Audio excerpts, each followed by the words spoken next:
Hola Daniela, muy buenos días para usted, para todos los televidentes de Noticias Caracol.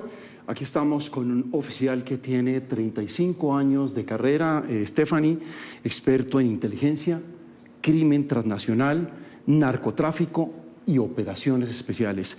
Señor ministro de la Defensa designado, el mayor general del retiro, Jorge Eduardo Mora López, bienvenido a Noticias Caracol. Gracias, Juan Jacobo, Stephanie, a todos los televidentes. Mil y mil gracias por esta oportunidad de poder dirigirme a los colombianos. Señor ministro, hace pocos minutos el presidente designado, el presidente electo Abelardo de la Espriella, ha suspendido el empalme. ¿Qué información tiene usted al respecto? Sí, ya estábamos preparados para salir al empalme. Particularmente el sector defensa habíamos acordado con el ministro Pedro Sánchez encontrarnos en la Escuela Militar de Cadetes, donde iba a iniciar el proceso de empalme general. Teníamos destinadas más de 256 personas, expertos en diferentes áreas, para iniciar a hacer el empalme en cada una de las dependencias del sector defensa, del ministerio. Desafortunadamente este gobierno ha iniciado una guerra mediática, una guerra de manejo de redes, con informaciones, con declaraciones de algunos de los integrantes de su gobierno, declaraciones desafortunadas, descalificando la elección democrática y constitucional que tuvo el pueblo colombiano de elegir al doctor Abelardo de la Espriella, de manera de que lamentable esta situación, pero creo que es la manera con criterio, con altura, con carácter, con determinación que siempre lo ha demostrado el doctor Abelardo de la Espriella, de tomar esta decisión, porque el pueblo colombiano no puede seguir manejándose y viendo cómo un presidente desconoce todo. Es que ha sido la constante en estos 4 años. Ellos nunca tienen la culpa, ellos siempre tienen excusas, y creo que en este caso también lo que menos quieren es que entremos a hacer un empalme donde encontremos todas las irregularidades y todos los malos procedimientos que han hecho en cada una de las carteras, y el sector defensa evidentemente así es, porque ya durante más de 7 meses hemos hecho un trabajo minucioso, revisando y recopilando información abierta, cerrada, con fuentes humanas inclusive al interior del sector defensa, que nos han hecho llegar una serie de documentos, informaciones interesantes, y hoy íbamos a corroborarlas, a entrar, a meter el dedo en la llaga, a revisar casos específicos. Y bueno, tenemos otras herramientas, ¿no? Hoy vamos a instaurar, a radicar un derecho de petición con 470 preguntas que deben responder y deben entregarnos la documentación, la información, para hacer un análisis, y tomar las decisiones que hayan que tomar, las denuncias respectivas. En fin, esto sigue. El empalme físico se acaba, pero la acción de conocer la realidad de lo que está sucediendo, lo que ha sucedido en el sector defensa, la vamos a hacer a través de los recursos jurídicos. ¿Hasta dónde puede llegar o hasta dónde nos puede llevar esto en las tensiones que hay en estas relaciones? Ministro, si nos puede explicar qué pasa si el gobierno no hace una entrega al gobierno entrante de lo que le está dando. No, es que tienen que hacerlo porque hay una ley de empalme y hay unas normas establecidas dentro de la normatividad jurídica que tiene Colombia. Ellos tienen que hacer la entrega y tienen que hacer un empalme, así no se vaya a hacer de manera física, tienen que entregarse. El 7 de agosto el presidente tiene que posesionarse, los ministros tienen que posesionarse y tiene que iniciar el trámite normal de asumir el gobierno el doctor Abelardo de la Espriella. Aquí yo lo que quiero es acudir a los organismos internacionales también para que vean lo que está sucediendo en Colombia, a la fuerza pública, al ministro de Defensa, a los mandos institucionales, que ellos tienen un deber y un compromiso con la Constitución y con el orden constitucional que está en el artículo 217 de nuestra Constitución, de manera de que la fuerza pública al final termina siendo la que respalda o no esta situación que se está presentando en Colombia, va a cumplir un papel preponderante. A partir del 7 de agosto es responsabilidad nuestra, pero hasta el 7 de agosto yo llamo a que el mando institucional entienda lo que está sucediendo, que es muy grave. Quizás muchos colombianos no han dimensionado lo que está sucediendo, pero es muy grave. Es un gobierno que no acepta, que perdió, son malos perdedores, de manera de que creo que el actuar y el proceder del doctor Abelardo de la Espriella es el que se debe hacer cuando se está presentando esta situación en el país. General Mora, ¿de qué presuntas irregularidades tienen ustedes conocimiento con la información que han recaudado durante los últimos 7 meses, como usted nos lo decía hace unos segundos? Bueno, son más de 47 hallazgos que hemos encontrado de toda índole, no solamente en el tema de contratación, quizás de direccionamiento de algunos contratos, de intereses personales. Pues obviamente yo abiertamente no puedo hablar de algunos temas porque esto al final va a terminar siendo una serie de información que la Fiscalía General de la Nación, que los entes de control, la Contraloría, la Procuraduría, tienen que empezar a revisar y abrir investigaciones formales, la Corte Suprema también. Es decir, hay mucha documentación, Juan Jacobo, tenemos mucha información de acciones que se han tomado donde el sector, la parte política, algunos ministros, el propio presidente han prácticamente incidido en muchas de las decisiones en compras y en elementos del nivel estratégico en el sector defensa. No solamente en eso, por ejemplo, también los retiros de una serie de oficiales, generales, coroneles, mayores, solamente porque estuvieron trabajando en el anterior gobierno en cargos sensibles, ya los retiraban, gente con muchas capacidades, con un perfil, que esto también es corrupción. Entonces, no solamente son temas de contratación, también son el manejo de personal, de una serie de irregularidades que, repito, hasta ahora llevamos 47 hallazgos. Sabemos y creemos que son muchos más. ¿Compras como cuáles, ministro? Por ejemplo, el tema de los aviones Gripen hay que entrar a revisarlo, ¿no? Quizás haya un sobrecosto en este tema, vamos a revisar, tenemos ya alguna documentación como lo mencioné, pero queríamos llegar allá a revisar, pero también tenemos la herramienta a través de la tutela, del derecho de petición, perdón, para que nos entreguen esto. Y salidas injustas que usted menciona, ministro, puntualmente se verá reflejada en una reincorporación, ¿hasta qué punto? Es decir, dentro de sus planes o dentro del esquema que usted tiene en su cabeza de lo que espera hacer en esa línea de mando que va a conformar, ¿va a reincorporar generales, oficiales? ¿Quiénes puntualmente? Sí, tenemos instrucciones del presidente y hemos revisado algunas hojas de vida y perfiles de algunos generales, coroneles, tenientes coroneles mayores que fueron retirados de manera injusta y que tienen unas capacidades importantes e interesantes para lo que vamos a asumir. La estrategia de seguridad, defensa y convivencia ciudadana que hemos diseñado necesita de algunas personas que desafortunadamente no tenemos la suficiente capacidad con lo que hay en la actividad, porque este gobierno se dedicó a destruir sistemas como el de inteligencia, el de evitamiento de la aviación. Muchos oficiales, pilotos expertos, extraordinarios pilotos de pruebas, estandarizadores, que llevaban cientos de horas de vuelo, fueron retirados y no fueron tenidos en cuenta para ascender al grado inmediatamente superior. Esa gente muy valiosa para la propuesta de estrategia de seguridad, defensa y convivencia ciudadana que tenemos. Seguramente este estudio que estamos haciendo vamos a tener que reintegrar a algunos oficiales, no solamente generales, de algunos grados, sobre todo por sus perfiles. Estamos haciendo un trabajo serio, despolitizando esto. Lo que se va a hacer y lo que se va a reintegrar es por una necesidad del servicio, por ninguna otra razón. ¿Y usted también? Pues creemos que así es una de las consideraciones que estamos viendo. Hay que mirar algunos temas jurídicos, pero esa es una de las posibilidades que tenemos. Es decir, general Mora, que usted va a ser ministro de Defensa como lo fue en su época el general Botero en la presidencia de Virgilio Barco. Es probable, Juan Jacobo. Sí. ¿De qué depende eso?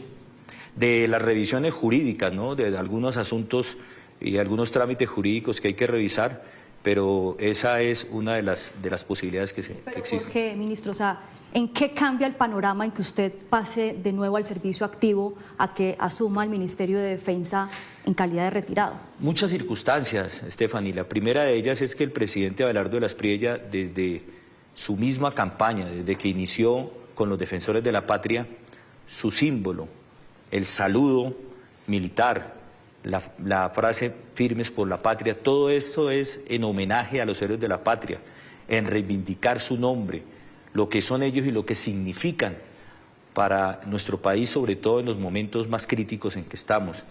De manera de que retomar la cartera de defensa en manos de un militar activo es algo que le va a también dar mucha capacidad y sobre todo recobrar esa moral combativa perdida. Recordemos que los ministros de defensa que tuvo este gobierno, pues de una u otra manera han cometido muchos errores y a pesar de que uno de ellos es militar en retiro, pues no cumplió las expectativas que pensaban los mismos miembros de la fuerza pública. Creo que perdió una gran oportunidad de ganarse el cariño, el aprecio de los soldados y policías de la patria, sobre todo del pueblo colombiano, que ve en el sector defensa, en su ministro, en sus mandos institucionales, las personas que los va a proteger y les va a dar total tranquilidad en muchas regiones del país. Creo que esto es un homenaje, una reivindicación al nombre y a los héroes de la patria y está siendo coherente con lo que ha dicho el presidente Abelardo de la Espriella en su periodo de campaña. Daniela, gracias. Bueno, el ministro designado nos hablaba precisamente de en qué consiste ese bloque de defensa urbano, ministro, y quiero preguntarle, para retomar un poco la idea que usted llevaba, ¿qué rol van a cumplir los reservistas? ¿Ellos van a ser reincorporados al servicio activo o en su calidad de reservistas, qué funciones van a cumplir? Bueno, los reservistas van a cumplir una función trascendental. Ellos van a conectarse a través de las alcaldías en una primera línea de articulación en seguridad, pero su papel no va a ser ni uniformados, ni portando armas, ni siendo parte de esta estructura del bloque. La estructura del bloque es con policías y con judicialización de nuestra Fiscalía General de la Nación y la Policía Judicial de la Policía Nacional. Ellos van a cumplir un rol de participación ciudadana, ayudando a prevenir, también a hacer pedagogía en la gente y a poder estructurar en los barrios, en las comunas de cada una de las ciudades, un trabajo de articulación, de alertas y de manejo de un sistema en el cual la misma población se sienta identificada con este bloque de seguridad que vamos a instaurar en las ciudades.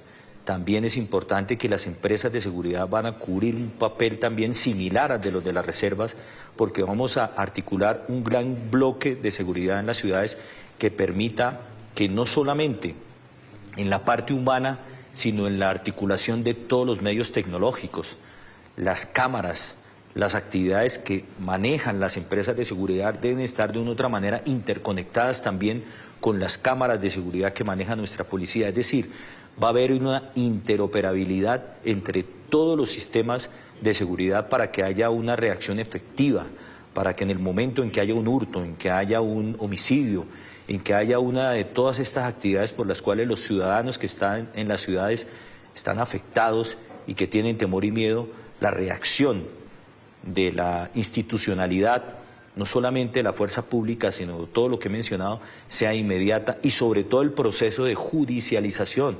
Recordemos que hay procesos que pueden durar casi hasta 3 y 4 años, o los bandidos por falta de pruebas o falta de una buena judicialización inmediata, pues terminan a los 3 y 4 días otra vez delinquiendo.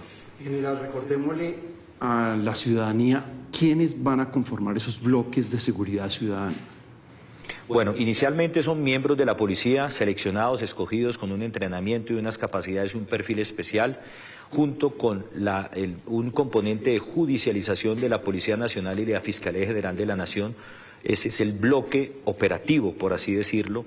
Van a tener también un apoyo de algunos fiscales de URI y de EDA que van a ayudar a agilizar ese proceso de judicialización cuando haya capturas en fragancia o capturas o ser efectivas capturas, pero también van a tener el apoyo de los miembros de la reserva que van a ser parte de una estructura, sobre todo de educación, articulación y acompañamiento de la población civil. Pero también las empresas de seguridad van a cumplir un rol también de contribución a este esfuerzo que se va a hacer. Es muy importante también que el rol de los alcaldes, que son los responsables de mantener la seguridad en su ciudad, va a ser preponderante porque ellos son los que deben liderar este bloque. Porque es que hay que decirlo, ¿no? Muchos de los alcaldes creen que solamente comprarle elementos a los miembros de la policía, motos, carros, radios, cámaras, y se desentienden de la seguridad. Es el comandante de la Policía Metropolitana el responsable, no. Esto va a ser una responsabilidad compartida de todos y va a haber un seguimiento. Recuerde que nuestro presidente va a estar una semana en cada departamento y que cuando termine el último va a regresar al primero a encontrar y a buscar resultados de lo que se hizo y lo que se prometió y las órdenes que se dio en ese primer Consejo de Seguridad que se hizo en la primera ciudad. A los 3 meses estamos regresando a buscar resultados. Ahí no hay posibilidad alguna, General Mora, que esto termine convertido en unos convivir, ¿no? No, este es más una figura similar a lo que fue el bloque de búsqueda en la época de Pablo Escobar, donde había una sinergia incluso también en el aspecto de la inteligencia, ¿no? Va a haber una integración de todas las inteligencias regionales y van a trabajar en torno a estos bloques de defensa y seguridad urbana. Escúcheme, Stephanie, un segundito. Este bloque en las principales ciudades también va a tener el respaldo de la policía militar, es decir, ante los altos niveles de criminalidad en ciudades como Bogotá, Cali, Barranquilla, Cartagena, Medellín, ¿ustedes han pensado en activar en determinado momento las unidades de policía militar para respaldar a las policías metropolitanas? No solamente policía militar, si es que las capacidades de este bloque, es decir, la amenaza sobrepasa estas capacidades. Hay algunas ciudades donde la amenaza tiene armas largas, tiene ametralladoras, tiene una serie de capacidades que pueden sobrepasar las capacidades de la policía. Pues existe la figura de la asistencia militar, ¿no? Pero también las periferias de las ciudades y esas zonas rurales, ¿no? Ahí va a haber una cobertura o un anillo exterior por parte del Ejército Nacional también en contribución y apoyo a este bloque de seguridad. Es decir, va a haber una sinergia de todas las capacidades de la fuerza pública para poder recobrar la seguridad de las ciudades. Por ejemplo, Cali, general, que recordemos el Valle del Cauca ha sido una de las regiones más azotadas por la violencia y por eso quiero invitarlo, ministro, a que nos conectemos a esta hora con nuestra compañera Paula Restrepo en Cali, que quiere hacerle una pregunta. Paula, buenos días, la escucha el ministro. Compañeros, ministro, muy buenos días. Ministro, ¿qué planes tiene usted para Jamundí, por ejemplo, que ha sido un punto crítico del orden público, teniendo en cuenta que el Valle del Cauca ha sido víctima de ataques terroristas, pero también un notable deterioro de la seguridad? ¿Usted qué va a hacer en nuestra región para devolverle la seguridad a los vallecaucanos? Muchas gracias. Gracias. Mire, lo que sucede en Jamundí, en el Valle del Cauca y en muchos de los municipios de Colombia es que desafortunadamente si a la amenaza, a los grupos armados, a los grupos terroristas, no se les ataca en profundidad en sus madrigueras, pues ellos tienen la libertad de acción de poder desplazarse hacia los cascos urbanos y hacia los municipios y hacer todas las actividades terroristas que hemos visto en Jamundí, en el Valle del Cauca, en Cali. Lo que tenemos que hacer es una perfecta articulación de un esfuerzo de operaciones contundentes y sostenidas en las zonas rurales para evitar que estas estructuras terroristas tengan la libertad, la movilidad de poder desplazarse tranquilamente hacia las ciudades a cometer esos actos terroristas. Entonces, si este bloque de búsqueda que ya he explicado actúa directamente en algunos municipios que han tenido la mayor incidencia de homicidios, de hurtos, de extorsiones, y simultáneamente con la fuerza pública, las fuerzas militares, hacemos una presión permanente, un asedio permanente sobre los grupos terroristas que delinquen en las periferias de nuestras principales ciudades como Jamundí y Cali, pues la respuesta va a ser que estos bandidos terroristas no van a tener tiempo ni de respirar ni de poder planear y ejecutar estas acciones que hemos visto sobre todo en el Valle del Cauca. Dentro de la estrategia de seguridad, de defensa y convivencia ciudadana está diseñado esa gran sinergia. Y algo muy importante, en regiones como el suroccidente del país, el Catatumbo, sur de Bolívar, vamos a iniciar una figura que se llama las campañas militares y policiales en la zona rural, similar a la campaña militar y policial Agamenón II que terminó con la captura de Otoniel. Esta figura es muy versátil, es una figura que nos va a permitir empezar a recuperar regiones críticas. Obviamente esto es de manera paulatina, progresiva, y obviamente la seguridad se construye, no llega de la noche a la mañana. Ministro, en esa misma línea, ya que hablamos de lo que ocurre en el Valle, hay otras regiones como el Valle del Cauca que ha sufrido una problemática que no solamente preocupa a la fuerza pública, sino también a la población civil. Las sazonadas a la fuerza pública y las manifestaciones o protestas violentas. ¿Cómo va usted a enfrentar estas dos problemáticas sin vulnerar los derechos humanos, pero tampoco sin restarle esa capacidad o esas garantías jurídicas que tiene la fuerza pública para poder actuar? ¿Usted qué instrucciones va a dar frente a eso? Bueno, yo siempre he dicho que hay una delgada línea roja en lo que es la protesta social, que es constitucional, que es un derecho que tienen los colombianos, a la manifestación violenta. Esa delgada línea roja o esa diferencia tiene que tener respuestas del Estado adecuadas para ella. La protesta social se protege, se acompaña y se permite, porque está dentro de la Constitución. Pero cuando esa delgada línea roja se traspasa, se transgrede y entra una manifestación violenta y el uso de actividades incluso terroristas que atentan contra los derechos de otros colombianos, la movilidad, la propiedad privada, la propiedad pública, que empieza a afectar a los ciudadanos, de manera que ante eso tiene que haber una respuesta de contención y de protección a los ciudadanos. Y esa fuerza se tiene que ejercer con las capacidades de la fuerza pública como lo que existía, como lo que había antes del UNDEMO, antes del decreto 0013. Ese decreto debe ser derogado y debe ser reestructurado. Vamos a regresar, no al SMAT, quizás se llame otra vez SMAT, pero a una figura que permita contrarrestar esta parte que se transgredió.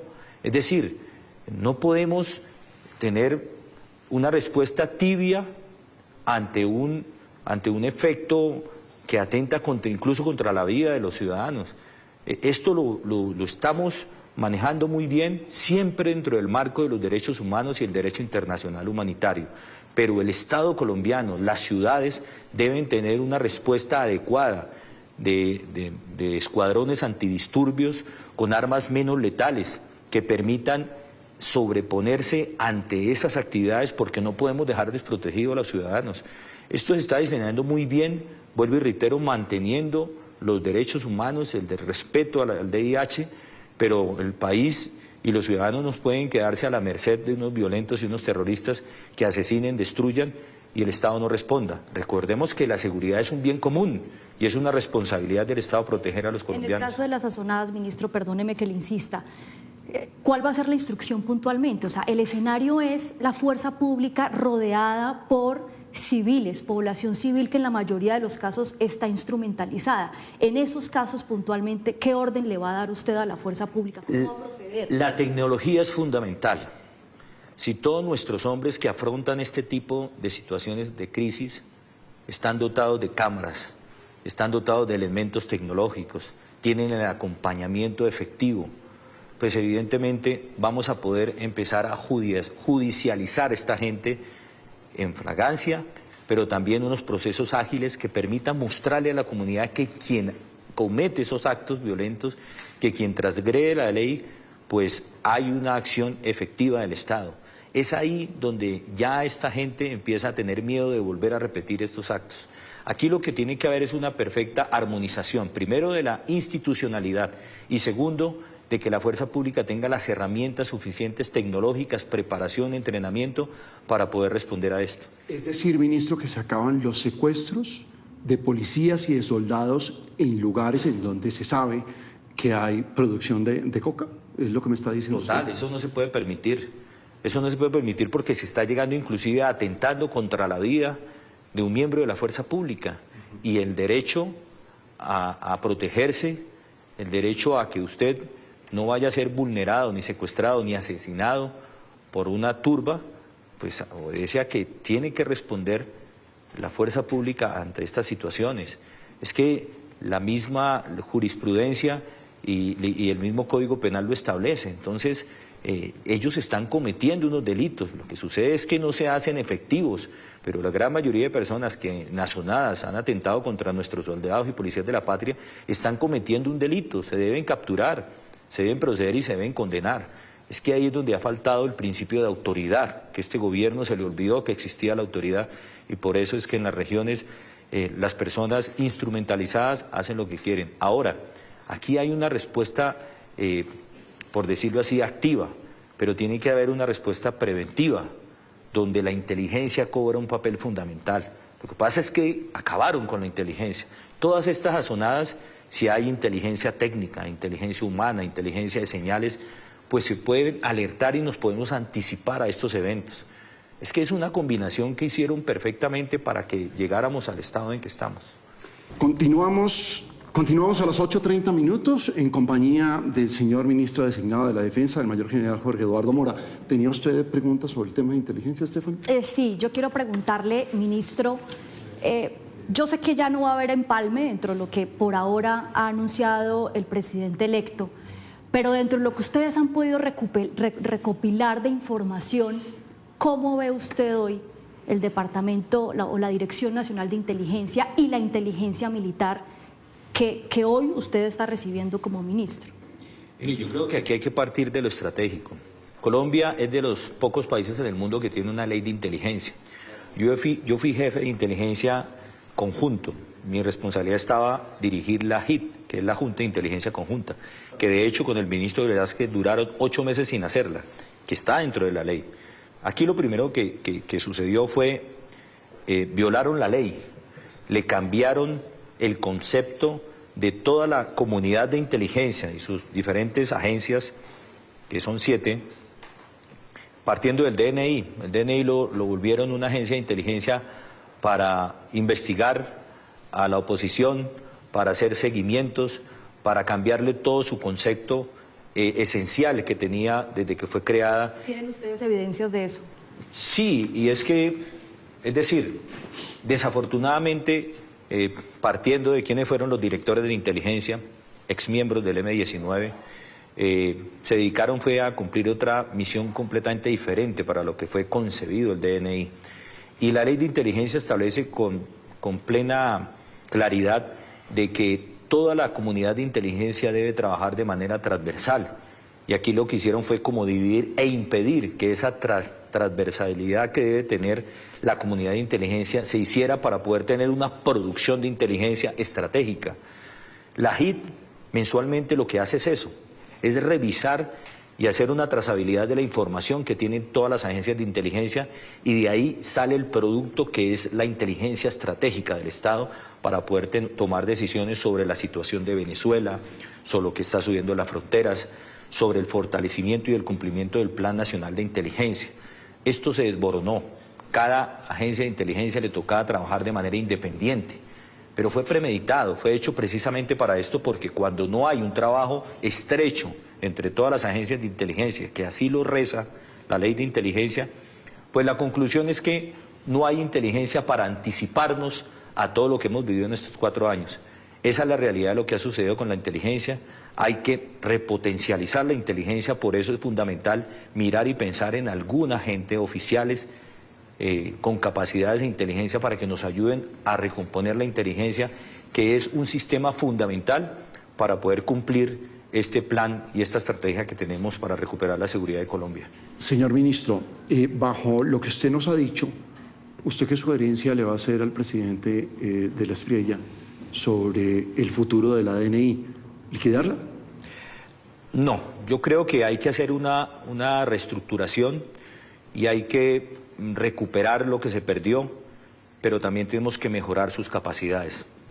Esta es una agencia de inteligencia muy importante, es la agencia que debe trabajar de la mano del presidente para producir inteligencia estratégica en defensa de los más altos intereses de la nación, no en defensa de la ideología que esté de turno. Ahí es donde está la gran potencialidad del DNI, y eso es lo que cambió este gobierno. Ministro, dice usted que ese debilitamiento en la inteligencia ha incidido también en las operaciones, en la defensa nacional, en la fuerza pública, en sus capacidades. ¿Ustedes anuncian entonces una ofensiva total y 0 negociaciones de paz con estos grupos? No, la negociación de paz se llama sometimiento a la justicia, que está dentro del marco jurídico nuestra república. Es decir, no hay otra opción. Es decir, vamos a iniciar una acción contundente y decidida con todo el peso del Estado colombiano en cabeza de la fuerza pública y de toda la interinstitucionalidad. Y si ellos no quieren acogerse al sometimiento a la justicia, pues tendrán la acción y el peso del Estado sobre ellos. Esas son las únicas opciones que tienen. ¿Y qué pasa en esa misma línea, ministro, con las órdenes de captura que actualmente están suspendidas? ¿Qué pasa con los combatientes que en este momento están en las zonas de ubicación temporal, por ejemplo?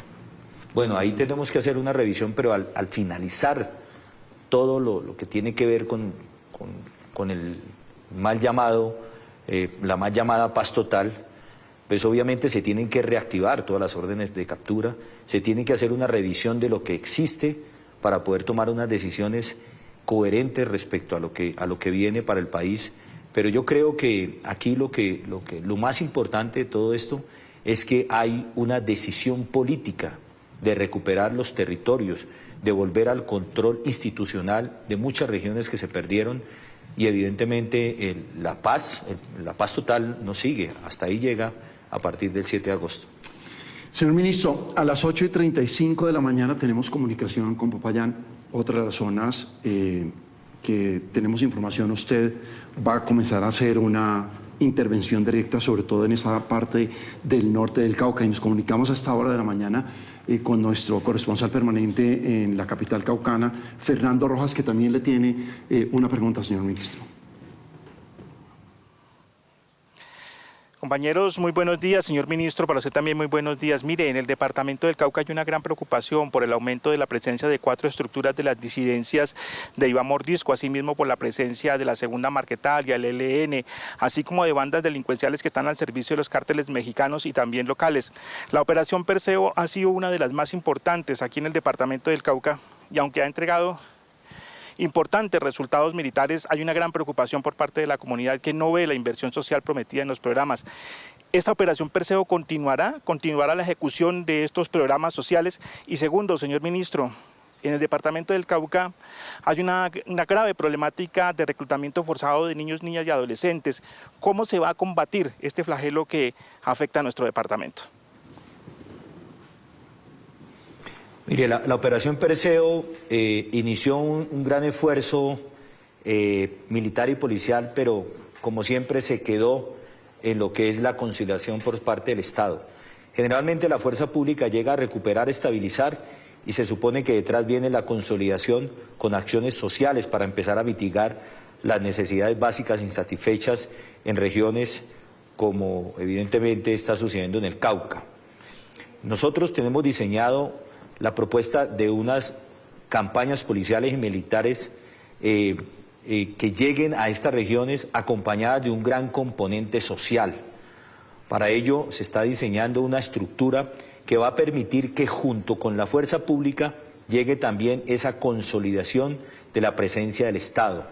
El sector defensa es un sector transversal a todos los demás sectores. El sector defensa tiene que llegar a convertirse en un facilitador de la acción social del Estado en estas regiones como en el Cauca.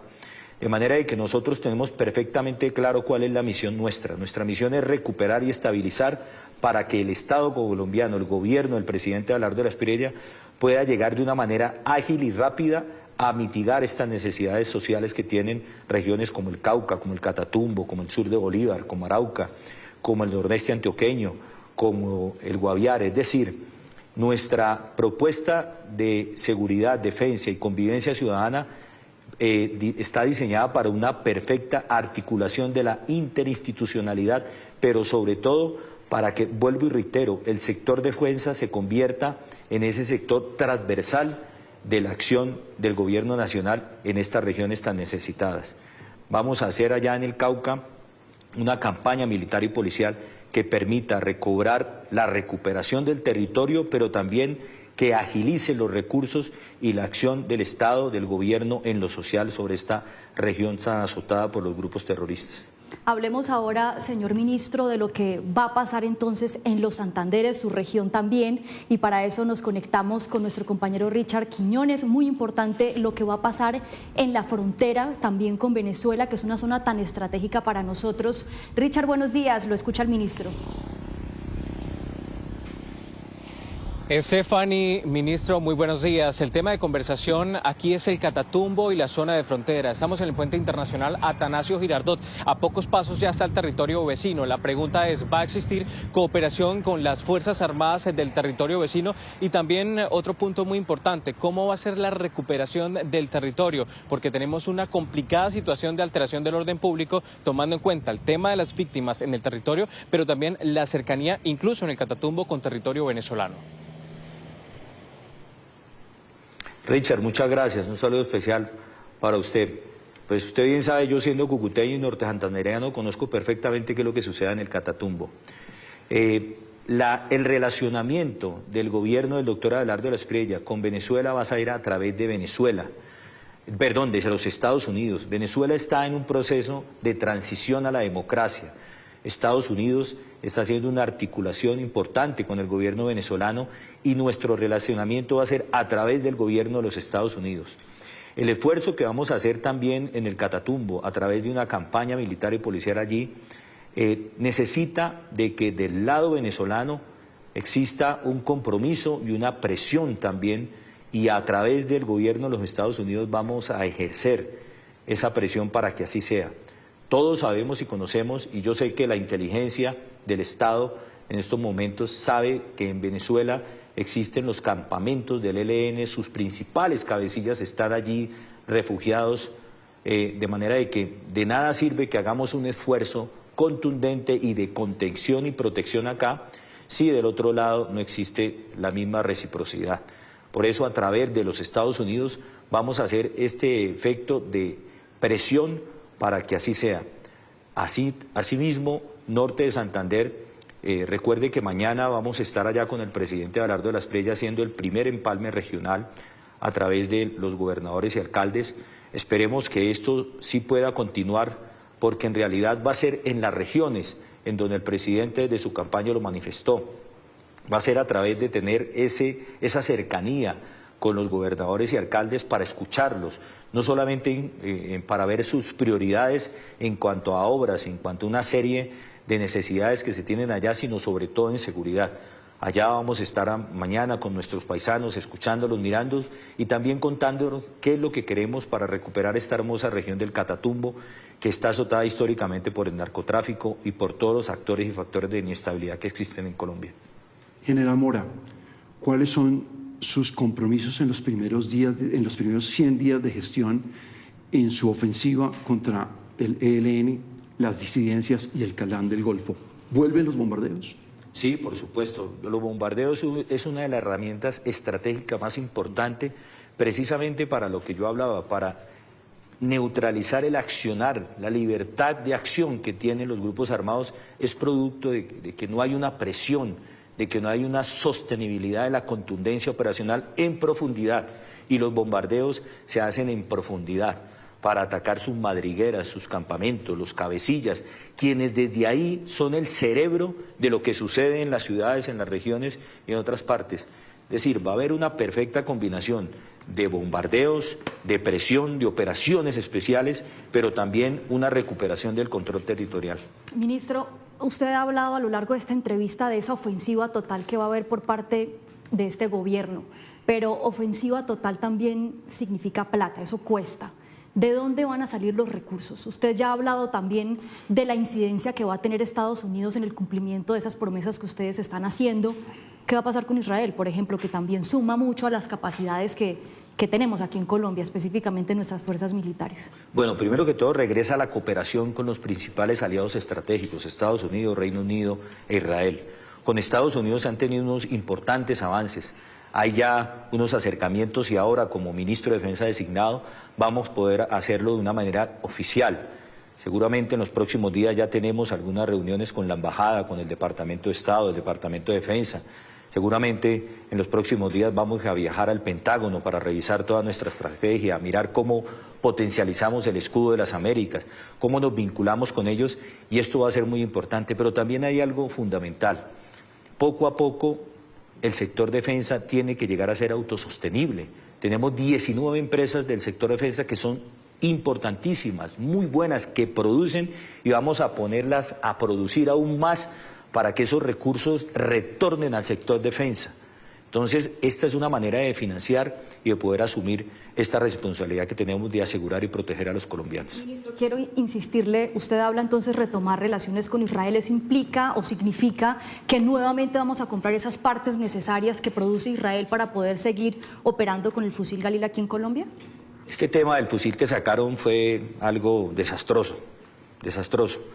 Nosotros teníamos una infraestructura instalada para la producción del fusil Galil y por caprichos del presidente Petro acabamos una gran alianza estratégica con Israel, no solamente en lo del fusil Galil, en municiones especiales, en una serie de elementos estratégicos y tácticos para el provisionamiento de la fuerza y sobre todo en terreno. Entonces, esto lo vamos a retomar porque Israel es un gran aliado estratégico en materia de inteligencia también, ¿no? Israel es una potencia en inteligencia y con ellos teníamos un gran relacionamiento, no solo de compartir información, sino de entrenamiento y capacitación de nuestros hombres de inteligencia. O sea, el fusil Jaguar ya no va más. Yo creo que no.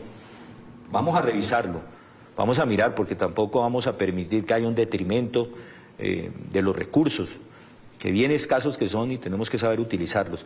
Pero este tema está dentro de lo que íbamos a hacer en el empalme, pero dentro del derecho de petición vamos a recibir esa retroalimentación.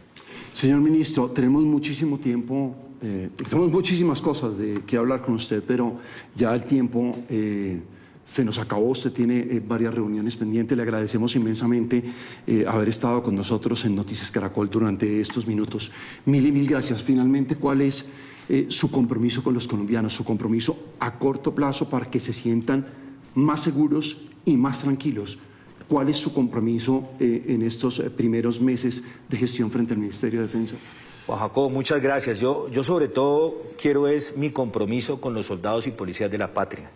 Si los héroes de la patria, los soldados y policías de Colombia, tienen moral combativa, confían en sus comandantes, confían en lo que ellos, en la misión que están cumpliendo, seguramente ese compromiso también va a verse reflejado en esa confianza que los colombianos van a tener en su fuerza pública, que es la columna vertebral y que es el eje transversal para que el resto de cosas buenas que van a llegar con la construcción de la Patria Milagro podamos hacerla una realidad en Colombia. Confianza en que llega una disposición política de apoyarlos, de acompañarlos y de dotarlos para que recuperemos la seguridad de los colombianos. Ministro, gracias. Nos vemos entonces el 7 de agosto en Tolemaida, ¿no? Claro que sí, cordialmente invitados. Allá va a ser la oposición, ¿no? No, en Tolemaida no va a ser. ¿Dónde? Estamos revisando. Quizás queremos más adentro para que sientan que en realidad nuestro presidente y este gobierno va a estar con las regiones. ¿La Arandia? A ver, Juan Jacobo. Bueno, señor. Yo vi comandante de la Arandia, ¿no? Claro que sí, obviamente. Bueno. Señor ministro, muchas gracias por su tiempo. Daniela, volvemos con usted a las 8:47 en Colombia.